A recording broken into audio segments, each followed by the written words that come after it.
This is problem 1159. It is on page 653. The system shown starts from rest, and each component moves with a constant acceleration. If the relative acceleration of block C with respect to color B is 60 millimeters per second squared upward, and the relative acceleration of block D with respect to A is 110 millimeters per second squared downward, determine A, the velocity of block C after 3 seconds, B, the change in position of block D after 5 seconds. This is a fairly complicated looking setup. Maybe not the best as an example, but I know when I was a student, I always felt like the professor would choose easy problems and give us hard problems to work with students, so I guess we'll take this one.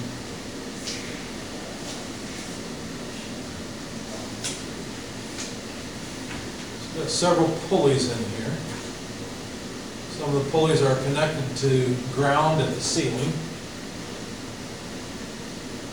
Other pulleys just float. Here's block A with another rope. Let's see, connecting to block B. Pulley connection. Block B slides on a post, but that's not really something we need, because we would assume that anyway. We'd assume that all these weights just move vertically. They don't move side to side. I guess the authors felt a need to point out that B is guided, but I don't see such a need. Now there was something that said the relative acceleration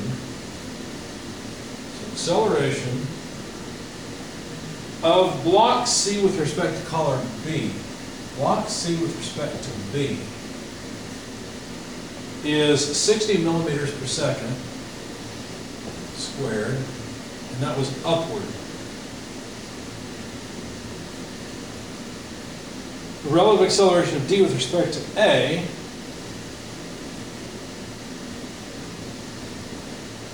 is 110 millimeters per second squared. Yeah. So we'd like to know the velocity of C. Keep losing my place. At t equal 3 seconds. And what else? The change in position of block, delta y, let's say d, at t equal 5 seconds. How far does the block move after 5 seconds? There are a few things to talk about here. Number one is what I would call a rope equation, but then also a relative velocity equation. Let's see. Again, most everything we need should be, they don't have the equations in this solving problems on your own section. Go back to page 640 though and look at equation 1111. And you'll see that there's a way to relate acceleration to bodies. In fact, let me just make a note that this is upward and this one's downward, and then we can write acceleration of C minus acceleration of B and acceleration of D minus acceleration of A. All I've done is applied equation 11.11. It's rearranged just a bit, but it's still the same thing. Notice that these accelerations, D, C, A, and B, are all with respect to ground, not with respect to one another. It's these that are the relative accelerations. All right, now let me ask you a question quickly. Let's say we release this system from rest. What will happen?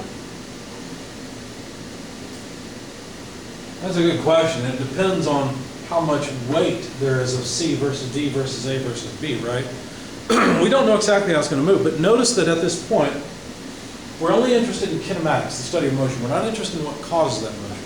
So basically what we found is that the relative acceleration between C and B is upward. So the acceleration of C with respect to B, what does that mean? That means if we were standing on B and observing things, the acceleration of C with respect to B as a reference frame is 60 millimeters per second up. That means C is moving upward. Now, does that mean B is moving downward? Not necessarily. It could be A that's moving. I mean, B could be still, right?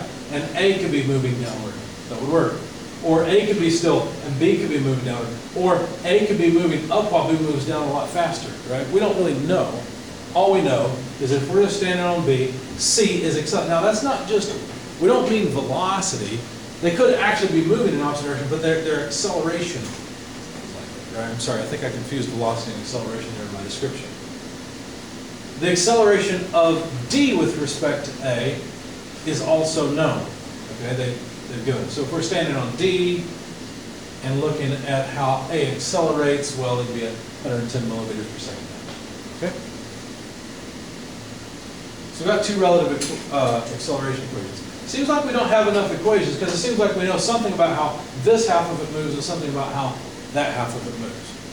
So what can we do? We should notice that the motions are constrained. So, for example, notice that the length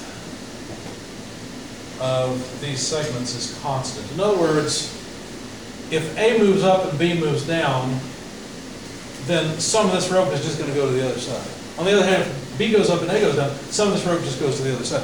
That length of rope is constant. Why didn't I include that around the pulley? I didn't include the length around the pulley because there's always that length around the pulley. Notice we require that the system be able to move. We're not assuming that we run out of rope anywhere. We never assume we run out of rope. Okay? So that green segment is always the same length. In the same way, what other colors here? Nope, we're out of pens. Okay. In the same way, this length of rope is also constant. Notice I don't care about this length of rope up here. This one could shorten. If it did, somewhere length would have to be taken up.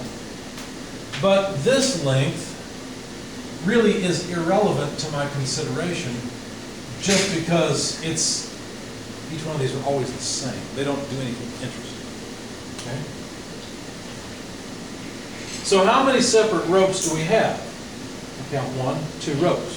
What that means is we'll have two what I call rope equations. Let me show you what I mean. So let's call this rope 1. And rope 1 goes all the way through. So for rope 1, let's see. We need some way to quantify the various lengths.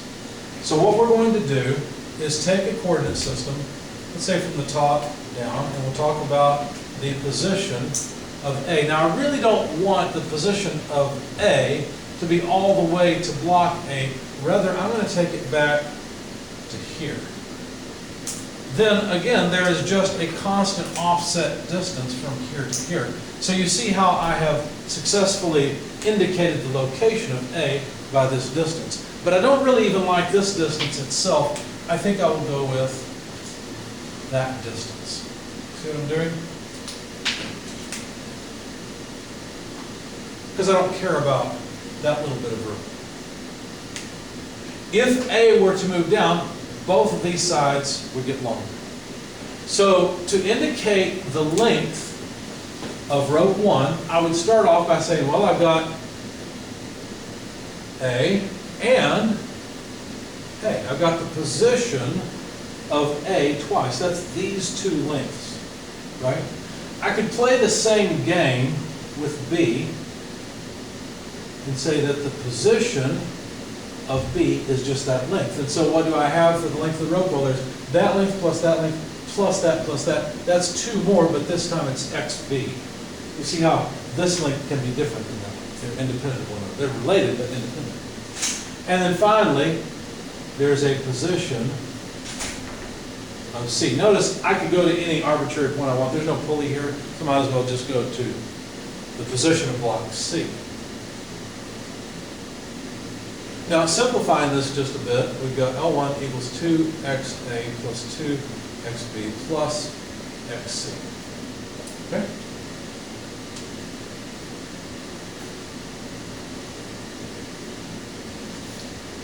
Now, let's see. I don't like the fact that I'll have to go. I don't want to reference a moving object. I would like to reference ground as much as I can. So what I'm going to do next for the second rope, let me give myself some space. For the second rope, let's see, I guess what I'll do is go from this level down to this level, call that XD. I'm not sure that I like that, but I think it'll work. Now notice that for D, there's a constant length here that really doesn't matter to me. That length will always be constant. Same thing as with B, from here to here will be a constant length. So what I'm going to do, is that going to work? I think it'll work. Well, let me think about the second rope. Let me think about this in just a second. Let me start with this. Let's go back to rope 1 and think about it for a moment. The whole reason for writing this down is to understand something about the acceleration. Now what happens with rope equations is if you differentiate with respect to time, you differentiate the whole equation, well, length 1 is just a constant thing. I don't care how you distribute this 1, 2, 3, 4, 5 segment pieces of rope, they always add up to the same thing. Therefore, this L1, which is the sum of those things, is a constant. So we get 0 on the left-hand side because it doesn't change. On the right-hand side, guess what happens to all of these positions? You just get velocities. So you can easily replace the velocities from the positions. Okay? Now let's think about this and see if it makes sense. Let's say that B had no velocity, okay? Because it's kind of hard to think about three bodies moving at once. If B was just sitting still and A had a positive velocity, we'll take positive downward, plus y. What would happen? Well, A would be moving down in the positive direction. C would have to be moving in the negative direction. In fact, that makes sense mathematically because if this is positive, that's got to be negative, right? In order to come up to 0. And in fact, if A moves down at, what units are we in? Metric, so at a millimeter per second, well, we got to get 2 millimeters per second worth of length because we need a millimeter over here and a millimeter over there. That means C will have to give up 2 millimeters per second. That makes sense, because positive 1 here means negative 2 here, assuming that we've got a 0 with velocity v. So that seems to check out, that works. Okay. Let's see what happens when A just sits still. Well, A and B are actually very similar to one another, and so again we see something that makes sense. If B moves down in the positive direction, C must move up in the negative direction. That makes sense. And what if C stays still? If C is still, A can move up 1 millimeter, while B moves down, they'll be opposite directions, but they'll have the same magnitude, and all that makes sense. If you then differentiate the second time, you still get 0 on the left-hand side, but then you will have accelerations on the right-hand side. And now we've got something else that relates the acceleration of A, B, and C together. Notice we had something that related the acceleration of C to B and B to A. This is the first time we've seen something that relates A to B to C. See? So we've got an equation that relates those together. I think we'll be able to get the velocity of C at 3 seconds. However, I want to make sure you understand something.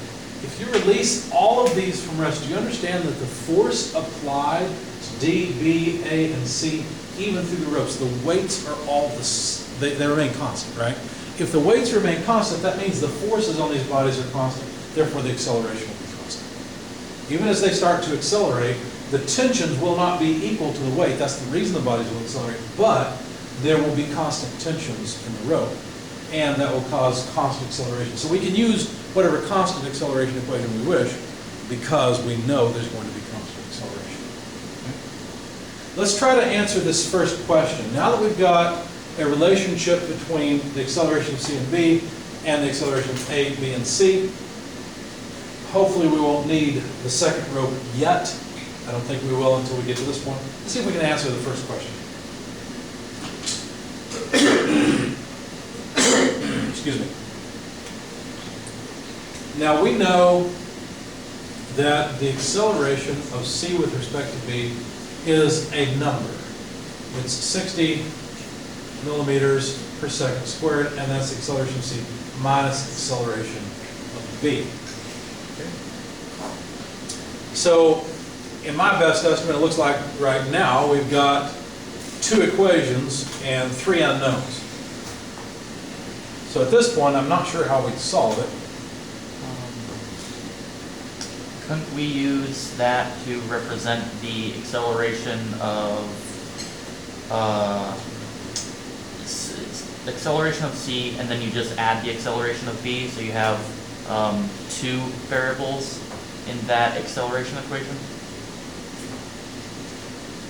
2 variables. Yeah, but you're saying, can we put these 2 together? That's what you're saying. Essentially. If we put the 2 together, that's all well and good, but I don't think we eliminate everything. Let me show you what I mean. For example, we don't really care about the acceleration of b, do we? And quite frankly, we don't care about the acceleration of a. If we just knew the acceleration of c, then we could calculate the velocity of c. Because think about it this way. If we knew let's just say we knew the acceleration of c as a number. Then we could use something like, the question is how fast is it going at this time? Well, velocity equals initial velocity plus acceleration times time, right? So that would be pretty easy. Now, let's see. I feel like I've not written down something they gave me, so let me look at it again and see if I've missed anything. System starts from rest, that's helpful, so we know that our initial velocity is 0. That's helpful. But I still need the total acceleration of c.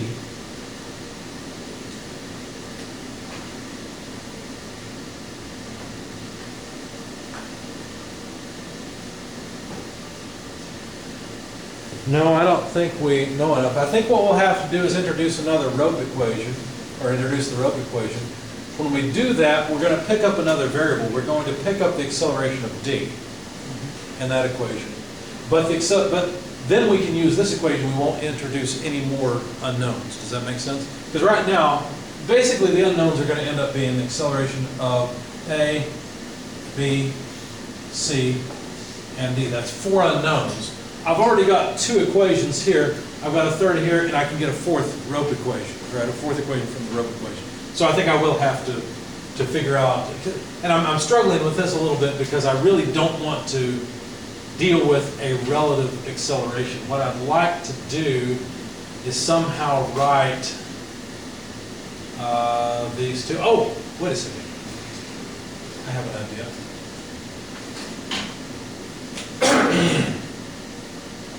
This length is the position of d with respect to a, isn't it? Isn't that what that is? So, while that's true, well, in fact, the way I've been doing it, I've put it here. This is the position of d with respect to b, right? So, I think what I can write for my second rope equation is that length 2 is just these 2. It is the position of body d with respect to a plus the position of body d with respect to b. Right? Now these positions also will follow a relative equation format. So what do I mean by that? Well, this position, x d with respect to a, is just the position of d minus the position of a. Now you look at this and you say, well, that doesn't make any sense. Well, that's because I measured the position of a from here. If I measure the position of, if I measure the position of d, not from the bottom of a, but from this point, which is legitimately a position of a, then you can see that, sure, xd minus xa is that relative distance, relative position. So that's okay. Similarly, the position of d with respect to b, maybe I should write this one a little bit differently so that it makes more sense. This is still the position of d to get to this point. So then I could write that the position of d, this length, is equal to, so let's actually measure it from here. That's just some extra constant length. It is simply equal to xb plus xd with respect to b. You see? It's just lengths. That's all we're doing. xd is equal to xb plus xd with respect to b. These are similar equations, one's for one side, one's for the other, but I can make them look similar. xd with respect to b equals xb less xd with just a little bit of algebra. Okay? So what that means is this length can be written, instead of xd with respect to a, I can write xd minus xa plus, from this equation, xb minus, let me make sure I've got this in the right order. D with respect to b, oh, I've got this one backwards, I solved this wrong. D with respect to b would actually be xd minus xb. I was talking too much instead of actually thinking about the algebra. So xd minus xb, there we go. And now it's the same thing. Take the derivative with respect to time, and basically all you do is change the constant length to 0 and put in velocities instead of positions. Observe the sign, SIGN, that goes with each term. You've got something that's true. Notice I've got two velocities of d. I could write this as 2 vd minus va minus vb. And then differentiate again. You get 0 equals 2 acceleration of d minus acceleration of a minus acceleration of b. All that makes sense? I don't expect that by the time you get here it will make intuitive sense. Number one, we're talking about acceleration, not velocity. Maybe we could look at this velocity equation and say, you know, what happens if d is still? Well, if d stays still and doesn't move, then a is going to have the opposite velocity to b. Forget the rest of the rope. That has to be, right, because of this rope. We assume there's never slack in the rope. It's always taut. So that makes some sense. If a is still, then what happens? If a stays still, then as b moves up, d must move twice as fast. Does that make sense? Because, or is it half as fast? If b moves up by a foot, then we have to lose a foot here and lose a foot there, so d would go twice as fast. But my point is, we've got two rope equations, and notice we didn't introduce any new unknowns. Acceleration of a, b, and d appear in all of our equations as well as acceleration of c. So now we should be able to solve this as a system of equations. Basically what the rope equation does for you is it gives you acceleration relationships. All of that's nice to know, but that's what we need. You see? We just need the acceleration relationships. Okay?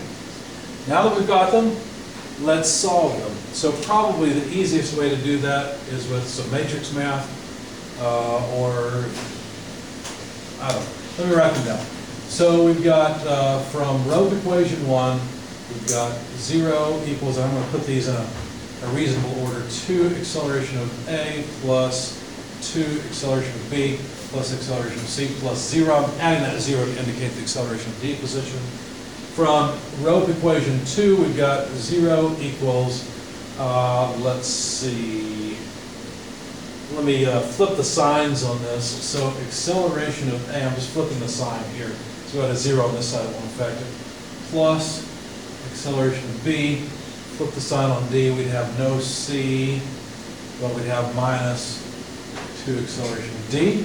Just trying to set up the equations so they're easy to work with. Okay. And then we've got some relative acceleration equations that say 60, and let me just remember I'm working with millimeters per second squared, I won't write down the units, equals, this is the relative acceleration equation here, acceleration of C, so let's see, nothing for A, minus acceleration of B, plus acceleration of C plus 0. So that's my acceleration of C with respect to B equation, and then acceleration of D with respect to A equation tells me that 110 equals negative acceleration of A plus 0 plus 0 plus acceleration of D. Okay? What could we do with this? Well, how about if I add 2 of this equation to that equation? So let's number these. We've already got equations 1 and 2 from root 1 and 2. Let's call the other 2 equations 3 and 4. Okay? So if I've copied everything correctly, then I don't need that anymore. So if I take 2 plus 2 times equation 4, what will I get? Well, I'll get 0 plus 220 on the left-hand side, because I need 2 times equation 4, equals, I'll have acceleration of A minus 2 acceleration of A. What's that term? I'll have plus acceleration of B, nothing from equation 4, nothing for C from equations 2 or 4, and then what will happen, the whole point in multiplying 2 times equation 4, so that these 2 terms cancel out. So we have plus 0 plus 0. You see, I was trying to get rid of the acceleration of D. Okay? This is just algebra. So now I've got an equation that relates the acceleration of A and the acceleration of B. Well, that's nice. And it looks like this. 220 equals negative acceleration of A plus acceleration of B. What else could I do? Well, I used equations 2 and 4. What about 1 and 3? Could I use 1 and 3 to get a relationship between the acceleration of A and the acceleration of B? I think I could. In fact, if I were to take, let's see, equation 1 and subtract equation 3 from it, what would that give me? Well, equation 1 says we've got a 0 on the left-hand side. Equation 3 I'm subtracting, so minus 60 equals, let's just copy all of equation 1, because we need it, 2 acceleration of A plus 2 acceleration of B plus acceleration of C. And then I have to subtract 3. So everything on the right-hand side, I have to affix a negative sign. So negative of negative is positive, so plus acceleration of B minus acceleration of C. The whole reason for doing that was to get rid of the acceleration of C, so that I would have another independent equation that relates acceleration of A and B. And it looks like this. Negative 60 equals 2 acceleration of A plus 3 acceleration of B. And now I should be able to take this equation and merge it with that equation and come out with something that makes sense, right? Let's call these equations 5 and 6. Now let's take, well, you tell me, what should I do? Let's say I want to get rid of the acceleration of A. How can I do that?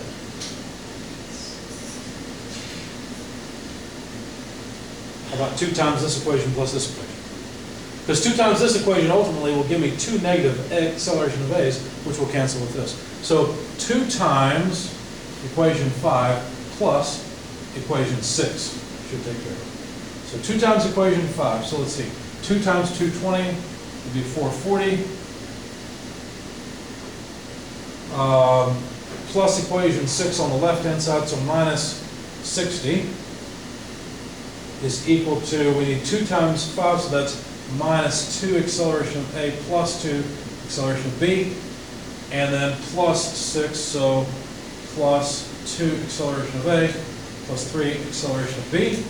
Sure enough, the accelerations of A go away, and this is just 5 acceleration of B, so 440 less 60, I think that'd be 380, wouldn't it? So 380 equals 5 times the acceleration of B. Nice. So now that we've got, well, we've almost got the acceleration of B, everybody want to tell me the number? What's the result? It's 38 times 2, isn't it? 76. Yep, so 76. So the acceleration of B, we've just solved for, equals 76 millimeters per second squared. What do you suggest we do from here? I suggest we step back through the equations and get the rest of them. For example, we can get the acceleration of A from here pretty easily. We know the acceleration of B, it's 76.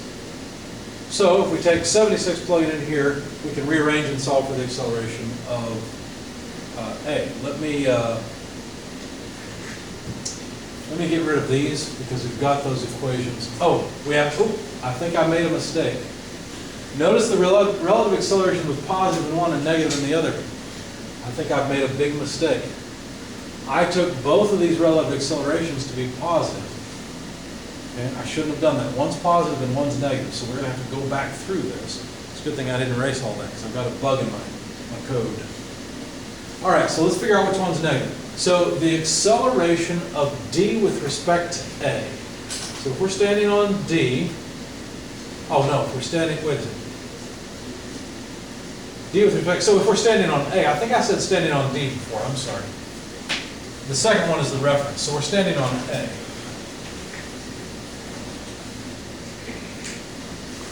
So the acceleration of d with respect to a is 110 millimeters per second downward. That's a relative acceleration that is in the positive direction. So the 110 should be positive, and I should have had a negative sign on the 60. Because the other relative acceleration equation was the acceleration of c with respect to b.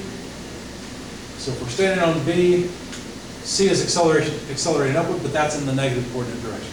That's my mistake. So where did that work in? Let's see. I took equation 3 here. I said give me the negative of equation 3. So this should have been a positive sign because negative of negative is positive. So I should have had plus 60, not minus, so plus here. And that means 440 plus 60 is 500. Makes the math even easier. And so it looks like the acceleration of b is 100 millimeters per second squared, and it's a positive thing. Okay, so my fault. Sorry about that. Now that we've got the acceleration of b, let's figure out the acceleration of a. It's pretty easy.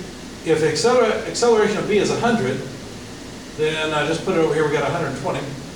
So a is negative 120. So the acceleration of a is negative 120 millimeters per second squared.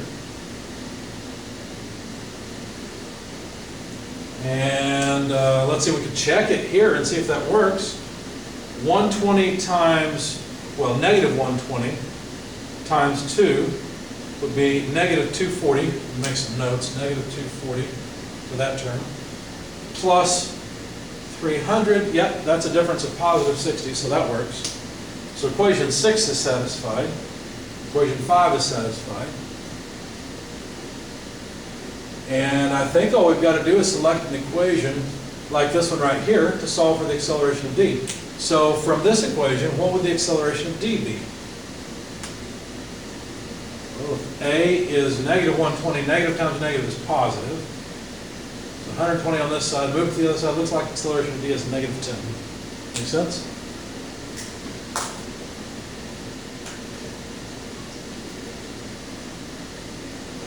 Finally, where can we get the acceleration of c? Well, we can get that from equation 3 or from equation 1. I'd prefer 3 because it only involves one other term. The acceleration of b we know is 100. So negative 100, if we pull that to the other side, that's 40, so the acceleration of c is 40. There we go.